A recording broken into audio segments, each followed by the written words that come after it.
Hello, it's Charlotte Sister C. Farrell, host of Powered by Age, Canada's longest-running senior-led podcast that invites you to do what you love. This podcast is for you if you love writing or telling stories, if you love sharing poetry or doing interviews.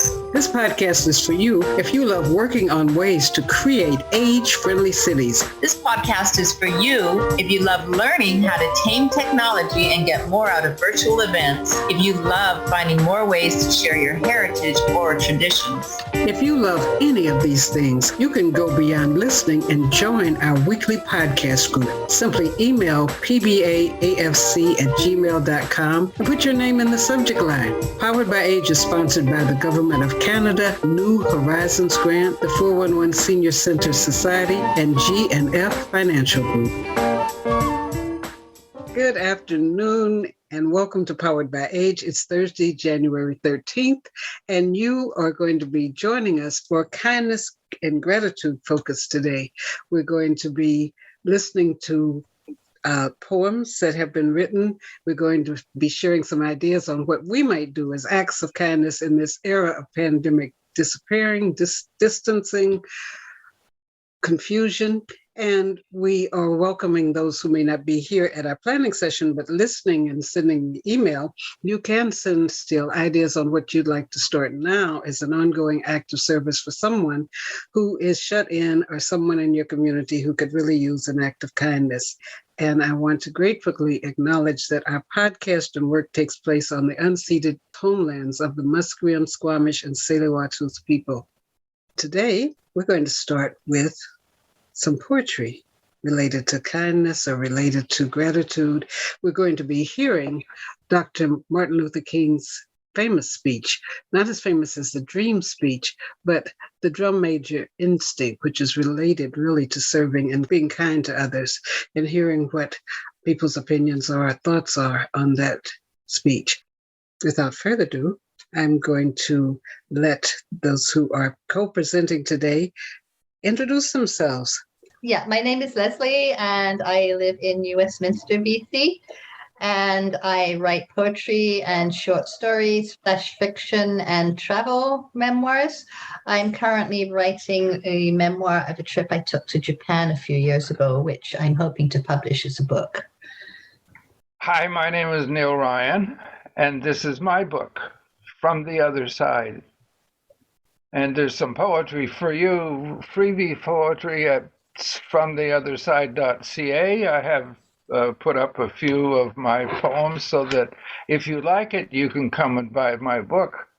And I write poetry and short stories and just a happy camper. And what do you have to share? Neal always has a new poem every week, but today he's doing something he's never done before. Yeah, I'm going to read a poem from, I'm just loading it up here. I don't have to do it right now, but I want to give you the information, and that is that there's a cosmologist and an astrophysicist. Her name is Katie Mack. She's a PhD. She's also just been appointed as the chair of the technical physics and inaugural Hawking Chair in Cosmology and Science Communication at the Perimeter Institute, which is a very, very prestigious organization. And she's written a poem called Disorientation. Disorientation. It's a hard one. Anyway, Charlotte, are you wanting that now? Are you ready? I'm going to screen share something. I can go to the screen share while you're getting it up, or? No, I'm looking at it. All right, let's go. A poem by Dr. Katie Mack, PhD, cosmologist and astrophysicist, called Disorientation. I want to make you dizzy. I want to make you look up at the sky and comprehend, maybe for the first time, the darkness that lays beyond the effervescent wisp of the atmosphere to the endless depths of the cosmos desolation by degrees. I want the earth to turn beneath you and knock you off balance, carrying you eastward at 1,000 miles an hour into the light, and then into the dark and into the light again. I want you to watch the earth raising you up to meet the rays of the morning sun. I want the sky to stop you dead in your tracks as you walk home tonight, because you happen to glance up, and among the shimmering pinpricks of light, you recognize one of them as the light of an alien world. I want you to taste the iron in your blood and see its likeness in the rust-red sands of the long, dry dunes of Mars, born of the same nebular dust that coalesced random flossom and stellar debris into rocks, oceans, and your own beating heart. I want you to reach into your consciousness and cast it outward, beyond the light of the other suns, to expand it like the universe, not encroaching into some envelope of emptiness, but growing bigger, unfolding from inside itself. I want you to see the world from 4 billion miles away, the tiny glint of blue in the sharp white light of the ordinary sun in the darkness. I want you to try and make out the boundaries of your nation, and from that vantage point, you fail. I want you to make yourself nostalgic for the stars long dead, the ones that fused into your carbon atoms, and the ones that the last thermonuclear death throes outshone the entire galaxy and send a single photon of light into your eyes. I want you to live forward, but see backwards, see farther and deeper into the past. Because in a relativistic universe, you don't have any other choice. I want the stale billion-year-old starlight of a distant galaxy be your reward. I want to utterly disorient you and let you navigate back by the stars. I want you to lose yourself and find it again, not just here, but everywhere, in everything. I want you to believe the universe is a vast, random, uncaring place in which your species, our world, has absolutely no significance whatsoever. I want you to believe the only response is to make your own beauty and your own meaning and to share it while you can. I want to make you wonder what is out there, what dreams may come in waves of radiation across the breadth of an endless expanse, what we may know given time, and what splendors there are that we might never, ever, ever reach us. I want to make it mean something to you that you are in the cosmos, that you are of the cosmos, and that you are born from stardust, and to stardust you will return. I want you to see it through you. The universe can be in awe of itself. As of June the 1st, Dr. Mass will be joining the Perimeter Institute as the Hawking Chair. An amazing lady, still young and got many, many years of contribution left, I hope. Yeah, that was an amazing poem, Neall, that speaks so much about living in the moment and living in the experience of the now. And, you know, this, there was one sentence that struck me, to be struck by awe. That's something, you know, that's really every day. And sometimes I find myself doing that. You know, I'll catch a glimpse of a mountain with the sunlight on it or something, and it's just takes my breath away. It's those moments that we live for, I think. And I think that's our job, is that we need to recognize that the universe truly is awesome. It is almost incomprehensible. And we get stuck in these mundane realities called, oh, this is my life. But I'm much greater than that. Not egotistically so, but I can look at. I love your analogy of the mountains. I mean, I could see Mount Baker from sitting right here. There's Mount Baker over there, and so this is an awesome place to be. Could you tell us her name and the name of the piece, the work again? Her name is Katie Mack, and the piece, and I know I stumbled over it before, but I do my best here, is that she is the chair of the Theoretical Physics at the Perimeter Institute, and I know that to be very prestigious. And she's just recently received her PhD, and her name is Katie, Dr. Katie, K-A-T-I-E-M-A-C-K,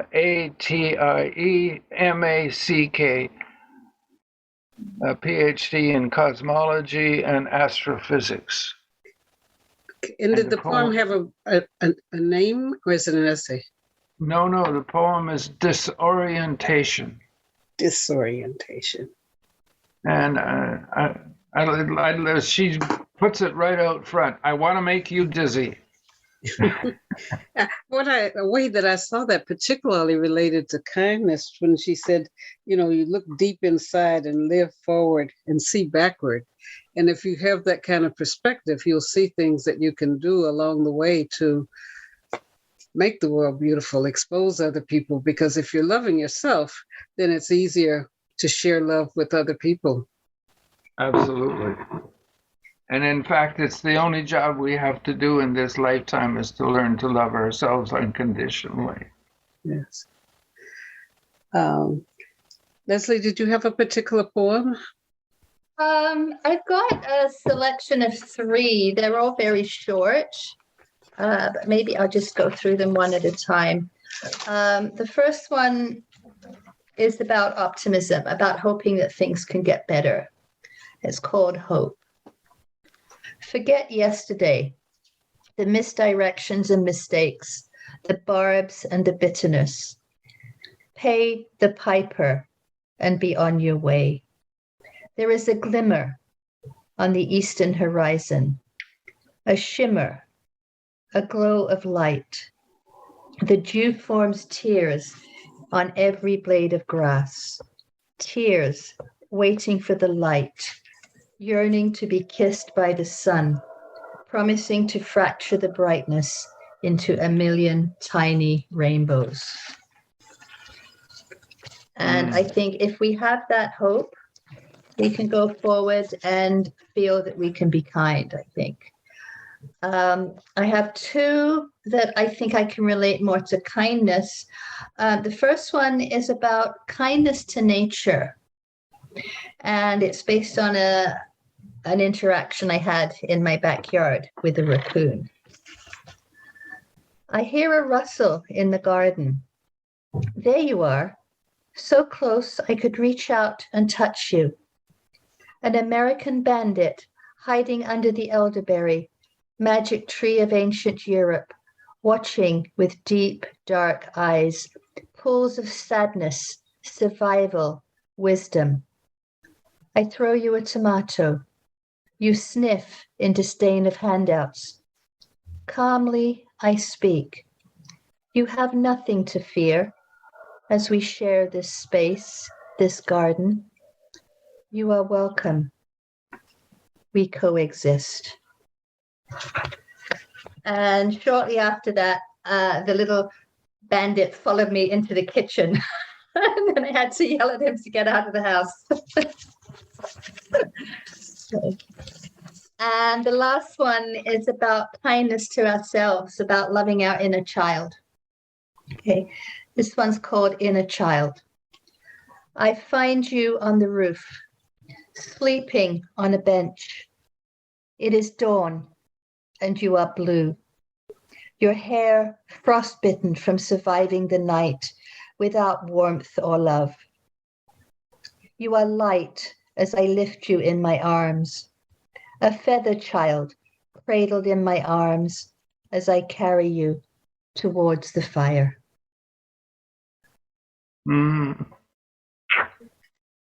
Very, very, very nice. I like that last one, that doesn't separate from you, doesn't make it a separate creature, I find you on the roof. Oh. Yeah, it's inner child, it's our own self, right? Yeah.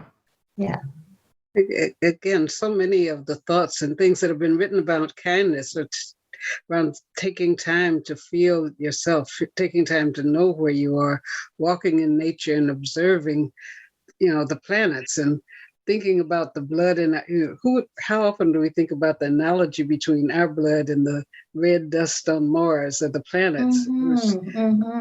Really, at this time in particular, a lot of people focus on our being inside and being lonely, but really inside there is a time to really reflect on that inner child, as you said, and do the inner work and the inner love that strengthens us to reach out to others. Well, speaking of reaching out to others, I want to offer another poem, this one written by myself. It's called It's Only $1. I like that one, Neal. It's only $1. He tossed the words out as he passed me by.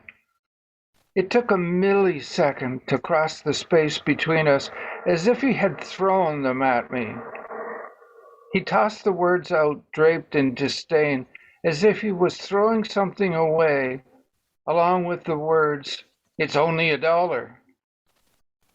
The meta message and body language conveyed his scorn for such lowly money. He was young and healthy and had a job, and contempt for the unimportant. I had just passed 2 beggars sitting on the sidewalk around the corner on 6th Street asking for spare change. The speaker may not have noticed them, or may he have, but he needed to look at the beggar man who was offering his passerby a gift.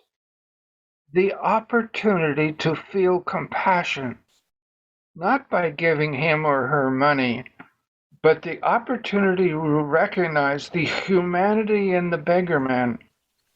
For he or she had been loved as somebody's child, somebody's lover, somebody's parent, who have been defeated some way, some when, somehow. They are not broken people, but have taken on the role of the beggar offering a gift. The gift of an opportunity to experience compassion for our own humanity. For let us not pretend that we wish it were not so, but we all need compassion for the wounds that we carry. For to be a human is to be hurt in some way, some when, somehow, wounded by life itself. The beggar needs to be thanked for taking on this difficult role in this lifetime, thereby giving us the opportunity to learn compassion for ourselves. And that's a bargain. After all, it's only $1.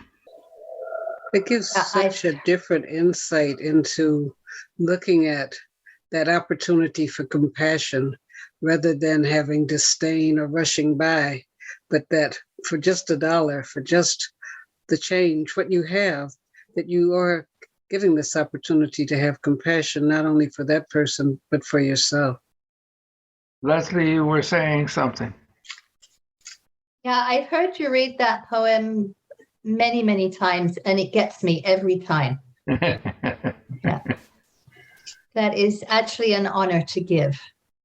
And I don't think we think about that very often. We never think that way, really. It's kind of like an impossible dream, which is this song we're going to listen to and reflect on right now. What was the answer that Jesus gave these men? It's very interesting. One would have thought that Jesus would have condemned them. One would have thought that Jesus would have said, "You are out of your place. You're selfish. Why would you raise such a question?" But that isn't what Jesus did. He did something altogether different. He said in substance, "Oh, I see. You want to be first? You want to be great? You want to be important? You want to be significant? Well, you ought to be. If you're going to be my disciple, you must be." But he reordered priorities. And he said, yes, don't give up this instinct. It's a good instinct if you use it right. Yes. It's a good instinct if you don't distort it and pervert it. Don't give it up. Keep feeling the need for being important. Keep feeling the need for being first. But I want you to be first in love. I want you to be first in moral excellence. I want you to be first in generosity. That is what I want you to do. And he transformed the situation by giving a new definition of greatness. And you know how he said it? He said, "Now, brethren, I can't give you greatness. And really, I can't make you first." This is what Jesus said to James and John. You must earn it. True greatness comes not by favoritism, but by fitness. And the right hand and the left are not mine to give. They belong to those who are prepared. And so Jesus gave us a new norm of greatness. If you want to be important, wonderful. If you want to be recognized, wonderful. If you want to be great, wonderful. But recognize that he who is greatest among you shall be your servant. That's a new definition of greatness. And this morning, the thing that I like about it, by giving that definition of greatness, it means that everybody can be great. Because everybody can serve. Every now and then, I guess we all think realistically about that day when we will be victimized with what is life's final common denominator. That's something that we call death. We all think about it, and every now and then I think about my own death, and I think about my own funeral, and I don't think of it in a morbid sense. Every now and then I ask myself, what is it that I would want said? And I leave the word to you this morning. If any of you are around when I have to meet my day, I don't want a long funeral. And if you get somebody to deliver the eulogy, tell them not to talk too long. Every now and then I wonder what I want them to say. Tell them not to mention that I have a Nobel Peace Prize. That isn't important. Tell them not to mention that I have 300 or 400 other awards. That's not important. Tell them not to mention where I went to school. I'd like somebody to mention that day that Martin Luther King Jr. tried to give his life serving others. I'd like for somebody to say that day that Martin Luther King Jr. tried to love somebody. I want you to say that day that I tried to be right on the walk. I want you to be able to say that day day that I did try to feed the hungry. I want you to be able to say that day that I did try in my life to clothe those who were naked. I want you to say on that day that I did try in my life to visit those who were in prison. I want you to say that I tried to love and serve humanity. Yes, if you want to say that I was a drum major, say that I was a drum major for justice. Say that I was a drum major for peace. I was a drum major for righteousness. And all of the other shallow things will not matter. I won't have any money to leave behind. I won't have the fine and luxurious things of life to leave behind, but I just want to leave a committed life behind. And that's all I want to say. If I can help somebody as I pass along, if I can cheer somebody with a word of song, if I can show somebody he's traveling wrong, then my living will not be in vain. If I can do my duty as a Christian ought, if I can bring salvation to a world once wrought, if I can spread the message as the Master taught, then my living will not be in vain. Yes, Jesus, I want to be on your right or your left side, not for any selfish reason. I want to be on your right or your left side, not in terms of some political kingdom or ambition, but I just want to be there in love and in justice and in truth. What a powerful speaker that man was. And Dr. King gave that speech on February 4th, 1968, at the pulpit of Ebenezer Baptist Church. And it was 2 months before his assassination on April 4th of 1968. But I think that while so many people remember the importance of the I Have a Dream speech, that this is one that can be anchored into our hearts also as being more concerned about what we do for others. Like this, when you were talking in your poem about the raccoon, feeling so comfortable he followed you into his house, and then you didn't say you got a broom to beat him out. It's just you were kind to him. What are you doing here? And he turned around and ran away. Right. Because throughout different spiritual teachings, religious teachings, one of the things that's central is being kind to others and being able to reflect on what you do to the least of these. And I think that's one of the things that we were generating ideas for in terms of, there was a kindness month in November, but because a lot of people didn't get to do what they were going to do, they rebooted it to be in January. So what are some of those simple things within a walk or within your life that you could see as ways of doing a kindness to someone? I think it's just a way of being towards others. Trying to see the other person's point of view. And I think it's a matter of intention rather than specific actions. I think if the intention's there, the actions will follow, right? Yeah, the King family prevailed on, well, not just the King family, Stevie Wonder, a lot of people protested, went to jail, fought to get the 17th of January as Martin Luther King Day. And the reason for the holiday, what the King family asked, is that that be a day of service. It's not done so much in Canada. A few places people, carry that out. A few places they take the holiday, but it is a federal holiday in the US. But people would think about things like painting a neighborhood center or making bag lunches or helping the people who make the bag lunches, just looking for things, simple things that could be done, that instead of saying, oh, somebody should fix that door or somebody should do this, organizing people, whether it's in your family, a club you belong to, or whatever, to do something intentionally to help. Did either of you hear on the news about the potatoes? The man, Prince Edward Island, has all these potatoes that they bagged up and they can't be exported to the US. And so they were worried about having to let people go or that they would rot.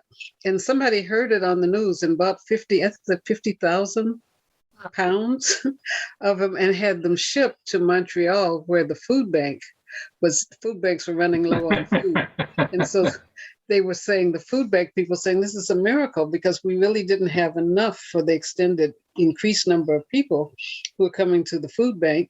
And because this person, paid for everything involved in sending that tonnage. And it's kind of thinking out of the box, ways that we hear a thing, and are in a position to do something. But I'd just like to interject an idea, and that is that I love what Lesley said, and that is that it's the attitude that whatever's right in front of you that needs to be done, that's what you do. And it Yes. isn't just sending 50,000 pounds of potatoes to Montreal. That's very, very nice and very, very good. But it's also very irrelevant. It's having a place to come from inside that says, I want to be of service. I want to love people by loving myself and doing what is right in front of me to do. And he had an opportunity to send 50,000 pounds of potatoes. Good for him. That was an opportunity for him.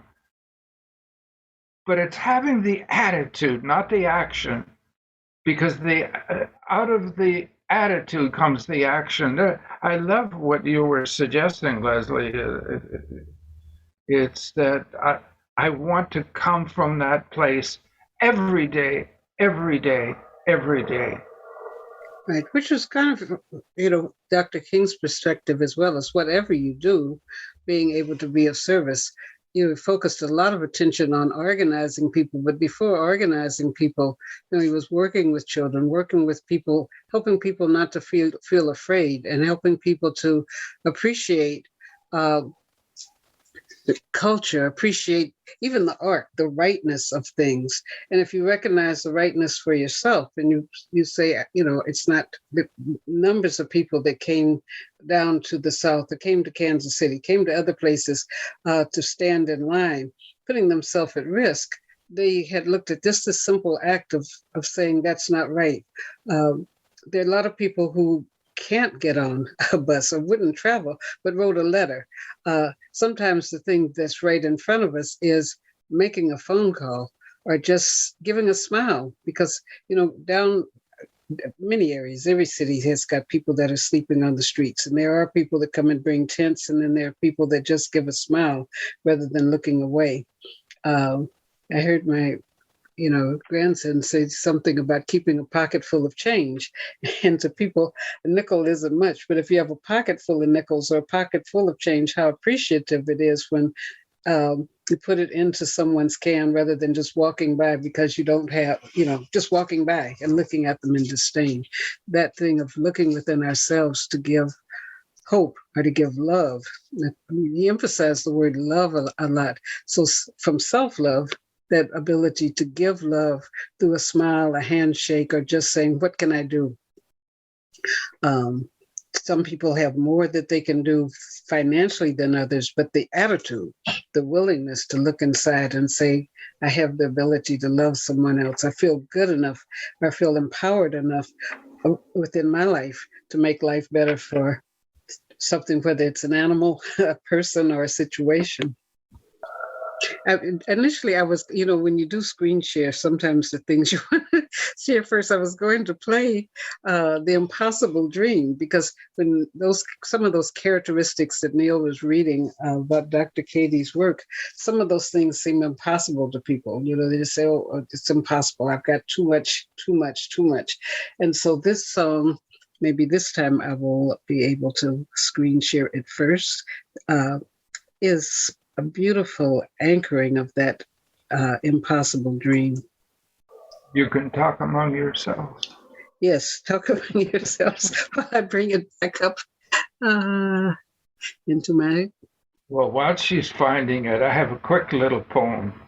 wonderful. It's called The Courage to Fear. It takes courage to allow the fear so that the truth can be felt. It takes courage to speak so the truth can be heard. It takes courage to heal so the truth can be seen. I speak because the words need to be spoken. I speak them with impassioned heart force. I speak them out loud to be heard by humanity that is common to us all. The commonality to everyone in this world is that we are imperfect and impermanent. Within each of us is the spark of recognition to this commonality that is felt within the hearts of all. For the moment we recognize our humanity, we will connect with love as a reward for our courage. We will never be alone when we reach out with love, which begins with the courage to allow the fear. End of poem. What kind of fears do you see that helping us to overcome? Everybody has their own fear. Everybody shares the commonality to everyone in the world is that we are imperfect and impermanent. And if I go to the place where the other poem that is called Wholeness, we are born into a world of conditions and judgments. Behave and I will approve of you, misbehave and I will withdraw my love from you. There's a fear right there that we all share. Yes. The world manipulates us through the application or denial of love, separation from wholeness, and the certainty of unconditional love is the existential wound that we all carry. And stick approach, compounded by our lack of knowledge on how to love ourselves unconditionally. That, by the way, is a poem called Wholeness. Mm-hmm. That the loneliness is a wound we carry, a psychic wound, sense of loss that resides within each of us, a sadness that arises from the loss of the wholeness we once knew, because life in the world will never be as satisfying as life in the womb, in the uterus, where all our needs were met. That separation from the wound at birth is humanity's common trauma. Thank you for letting me share my poetry ad hoc. But the thought, I've spent a lot of time thinking and even talking with people about this constant reset to where we get happy and think we're going to have the human contact again. And then, no, we have to stay away and separate.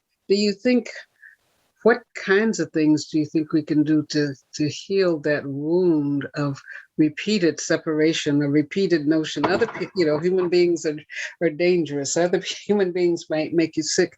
What can we?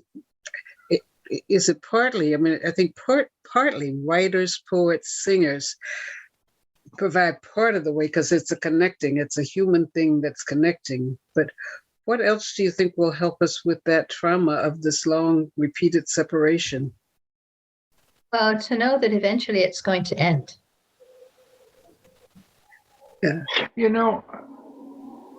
I've been working with people at the cancer clinic and in other modalities for many, many years. And the one thing that is the source is that poem about it's the source is the courage to deal with our feelings all by ourselves, because nobody can give us. Even with all my cancer patients, and I could see some of the sources was the traumas that people had experienced. And you can never give that to anybody, because we all have to have the courage to say, hey, I've had enough of this. I'm going to change it. And here's how I conceive of changing it. You know, it's having a different look at the beggar man on the street, where you see him not as a down and out, you know, they're a vulgar human being. No, they're not. They're in need of love and have developed a methodology of trying to keep the love away because it terrifies them. Somewhere inside they are the fear. I have a poem that one of the lines in the poem says is that I choose not to love because love always goes away. You know, everybody's trying to do their best all the time. And yet we don't recognize that everybody, even the drunk on the corner, I call him a friend, but I rarely saw him sober, that he used to be on the street as a beggar man. But one day he said to me, you know, he says, you give me more by calling my name than by giving me $1. What a person. Yeah. What a wonderful thing. I called his name. I said, oddly enough, at this moment, his name escapes me, but I remember. I said hello to him and how are you today, and he said, you know, you gave me more by calling my name, that I recognize him as a fellow human being, and that goes back to Lesley, that says, because I have an attitude that says, I probably wouldn't speak to the Queen, but because I don't like the idea that anybody thinks they're better than me, because we're all in the same boat. We're all in the same boat, and look what her favorite son, Prince, is up to his ass in trouble. Yes, for sure. Okay, I'm going to try again to get the impossible dream. Dream, the impossible dream. Don't sing. No, I think it will be a good way to end the show today, actually. It'll be the perfect finale, I think. Yeah. Oh, shoot. Screen sharing started. Oh, something's happening. There's a part when you screen share that you have to activate the voice for it to play. There's two little buttons. Zoom has all these little buttons as if everyone has got Superman eyes. And I've just been chattering away here so you don't get radio silence. Okay, this should be it. I don't want the commercials. Lesley, you know where I got that saying that says you can talk among yourselves was a radio announcer on the PLO radio down on jazz radio, and he one day he was fiddling with his equipment, putting on a record, and he said, "You can talk among yourselves." Yeah, that's one thing you don't need, is that you've got people listening. You don't want silence, right? So what's next? Hi, I'm Chris Hurt here, and if you're like most We're skipping ads. We don't want to hear you, Chris Hurt. We want to hear the impossible dream. All right. Yay! Finally.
impossible dream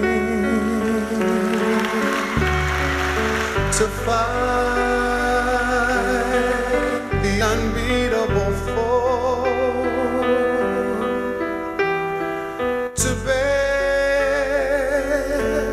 with unbearable sorrow, and to run where the brave dare not go, and to right the unrightable wrong,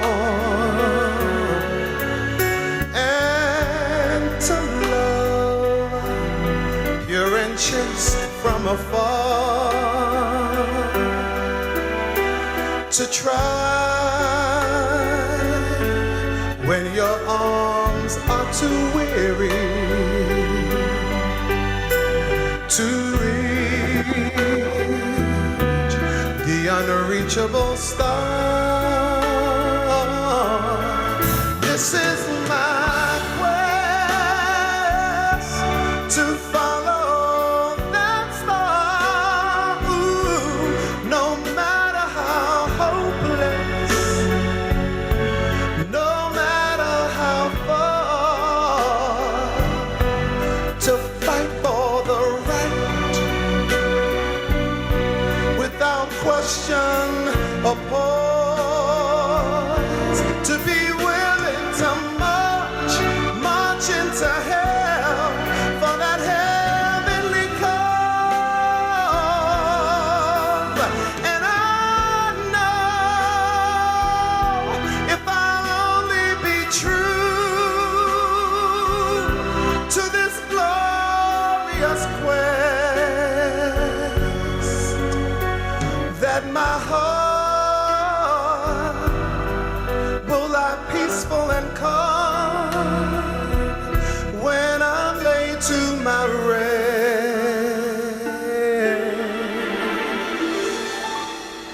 and the world will be better for this. That one man, scorned and covered with scars, still strong with his last ounce of courage to reach the unreachable, the unreachable, the unreachable star.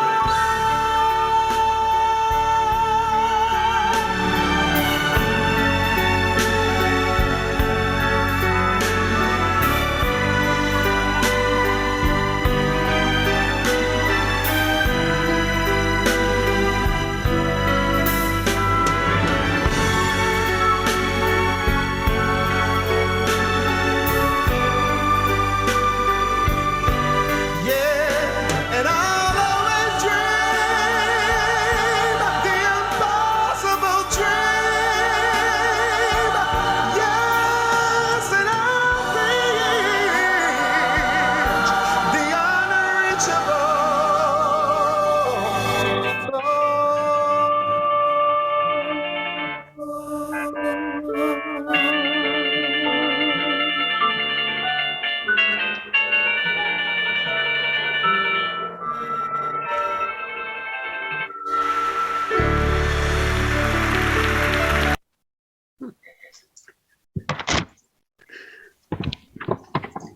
Lovely.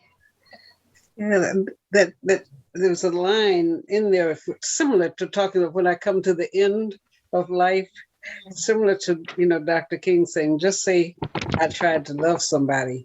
Don't talk about all these things. I just love that, that thing of this. It's simple. The dream that you have.